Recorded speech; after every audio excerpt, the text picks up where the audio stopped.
इसलिए बुलाया कि मेरे पास ये जो एलओसी ट्रेड के साथ वाबस्ता ट्रेडर्स हैं वो मेरे पास आए थे, बहुत परेशान हैं, बहुत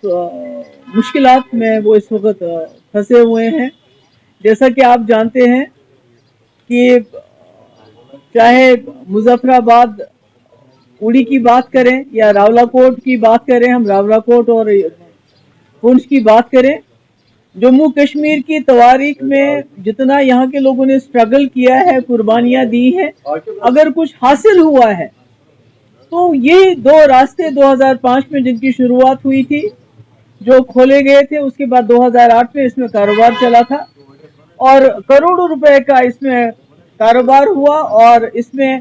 सैकड़ों की तादाद में लोग जो हैं उनको रोजगार मिला, इसके साथ जुड़ गए। पर बदकिस्मती से 2019 के बाद ये अचानक से इसको बंद किया गया, ट्रेड भी खत्म किया गया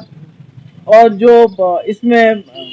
जब आवाजावी शुरू हुई थी तो उस वक्त खाली यहाँ के लोगों की ख्वाहिशात के लिए ये एक बहुत बड़ी चीज ही नहीं थी, बल्कि जो हमारे आपस में इस कश्मीर और उस कश्मीर में एक दूसरे को लेके कुछ शक व शुबात भी हैं, वो भी दूर हो गए थे। मगर ये जब से रास्ता बंद हो गया है, ट्रेड बंद हो गया है, तब से हमारे कई लोग जो इसके साथ वाबस्ता थे वो बेरोजगार हो गए हैं। और अब आफत ये है कि आपको याद होगा ये ट्रेड जो है इसमें ये बार्टर सिस्टम था और इसमें जो है कोई फ्री था, इट वाज फ्री ट्रेड, इसमें कोई वो टैक्स की गुंजाइश नहीं लगाई गई थी उस वक्त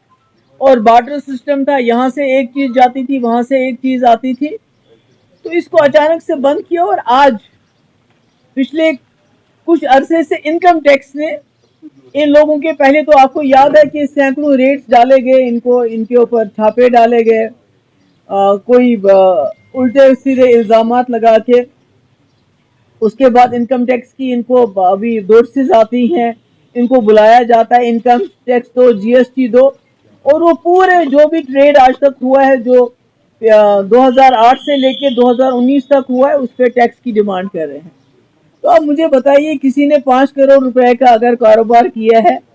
तो उसका जीएसटी और इनकम टैक्स का जब हिसाब लगाते हैं तो वो भी 5 करोड़ बन जाए, तो कहाँ से लाएंगे? तो बड़े बेबस और लाचार होके मेरे पास आए और मैंने आज होम मिनिस्टर को इसलिए एक लेटर भी लिखा है जिसकी कॉपी हम आपको ईमेल करेंगे। मैंने उनको बताया है कि जम्मू कश्मीर में 70 साल में सबसे बड़ा कॉन्फिडेंस बिल्डिंग मेजर ये था जिससे जम्मू कश्मीर के हालात सुधर गए, बदल गए, और वाजपेयी जी ने इसका इनिशिएटिव लिया था और डॉक्टर मनमोहन सिंह के वक्त में खुला था और इससे दोनों जम्मू कश्मीरों के आपस में ताल्लुकात भी सुधरे थे, हालात भी सुधरे थे और हमारी इकोनॉमी में भी इसका अच्छा असर पड़ा था। तो मैंने उनसे गुजारिश की है, मैंने होम मिनिस्टर अमित शाह साहब से गुजारिश की है कि वो इस पर नजरसानी करें, इसमें इंटरवीन करें,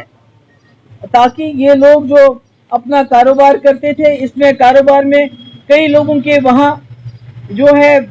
पेमेंट इन द सेंस कि उनकी ट्रांजैक्शन क्या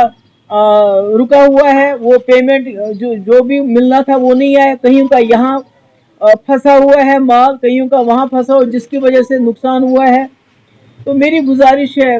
अमित शाह जी से कि वो इसमें इमीडिएटली इंटरवीन करे, क्योंकि मुझे खदशा है, मुझे डर है कि इनकम टैक्स वाले जो डिपार्टमेंट है जो इस वक्त लगे हुए हैं यहाँ पर,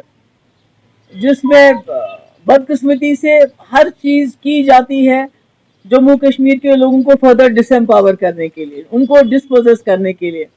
तो अगर ये इसमें इंटरवेंशन नहीं होता है तो खुदा ना खास्ता इन लोगों की प्रॉपर्टी सीज हो सकती है, और जो कोई बिल्कुल काबिल कबूल नहीं है कि अगर ऐसा इस किस्म के इकदाम होने से पहले होम मिनिस्टर इंटरवीन नहीं करते हैं तो मुझे लगता है इसके नताइज अच्छा नहीं होंगे। इसमें तो ये रिज्यूम होना चाहिए, ये ट्रेड रिज्यूम होना चाहिए, बस सर्विस जो है जहां से कारोबार रिज्यूम होना चाहिए, इसमें बैंकिंग या जो कम्युनिकेशन सर्विसेज जो नहीं है, ताकि इसमें एक ट्रांसपेरेंसी आ जाए। अगर आप बॉडी स्कैनर लगाते हैं तो आपको पता चलेगा ट्रक में क्या आ रहा है, क्या जा रहा है। बैंकिंग फैसिलिटीज देंगे, कम्युनिकेशन फैसिलिटीज देंगे, तो उसमें कोई भी गड़बड़ होने का जो खतरा है वो बिल्कुल खत्म हो जाता है। तो इसीलिए मैंने आपको सबको बुलाया, क्योंकि ये लोग बहुत परेशान हैं, मेरे पास बड़ी परेशानी में आए थे, इनके फैमिलीज हैं, अगर खुदा ना खासा इसी तरह से इनके ऊपर इनकम टैक्स का दबाव चलता रहा, इनकी प्रॉपर्टी खुदा ना खासा सीज होगी, तो ये लोग कहाँ जाएंगे, सड़कों पे आना पड़ेगा। तो और सड़कों पे आने से बहुत तकलीफ होती है, यहाँ जो हमारे एडमिनिस्ट्रेशन है बहुत तकलीफ हो, सड़कों पे भी लोगों का आना, पुरअमन जो प्रोटेस्ट करने के से भी वो घबरा जाते हैं। तो इसलिए मेरी मोतबाना गुजारिश है अमीर शाह जी से कि वो इसमें इमीडिएटली इंटरवीन करे ताकि इन लोगों को कोई रिलीफ मिले। Thank you so much. इसके बॉर्डर टूरिज्म वगैरह तो सब ठीक है, मगर ये जो एक ट्रेड शुरू जिसकी वजह से यहाँ कई फैमिली सफ़र कर रही हैं इस वक्त, तो उसके लिए अगर एक बॉडी स्कैनर लगा देते हैं ताकि पता चले कि भाई ट्रक्स में क्या आ रहा है जा रहा है, और अगर बैंकिंग फैसिलिटी दे, कम्युनिकेशन फैसिलिटी दे। देखिए जम्मू कश्मीर के मसले का, दोनों कश्मीरों को आपस में साथ मिलाने का इससे बेहतरीन हल कोई नहीं हो सकता है। तो अगर इससे दोनों कश्मीरों में अमन कायम होता है, दोस्ती कायम होती है, तो मुझे लगता है इस इनिशिएटिव को, जो मैंने पहले भी कहा वाजपेयी जी ने स्पेड वर्क किया था, डॉक्टर मनमोहन सिंह ने इसको आगे बढ़ाया था, अगर उसको नेक्स्ट स्टेप पे लेकर जाया जाए तो मुझे लगता है ये जम्मू कश्मीर के लिए बहुत अच्छा होगा, एक बहुत बड़ा कॉन्फिडेंस बिल्डिंग मेजर होगा। जो बार बार होम मिनिस्टर साहब कहते हैं कि मैं जम्मू कश्मीर के जवानों के कोई सा डायलॉग करना चाहता हूँ, कॉन्फिडेंस बहाल करना चाहता हूँ, तो मुझे लगता है कि ये बहुत बड़ा कॉन्फिडेंस बिल्डिंग मेजर होगा। Thank you.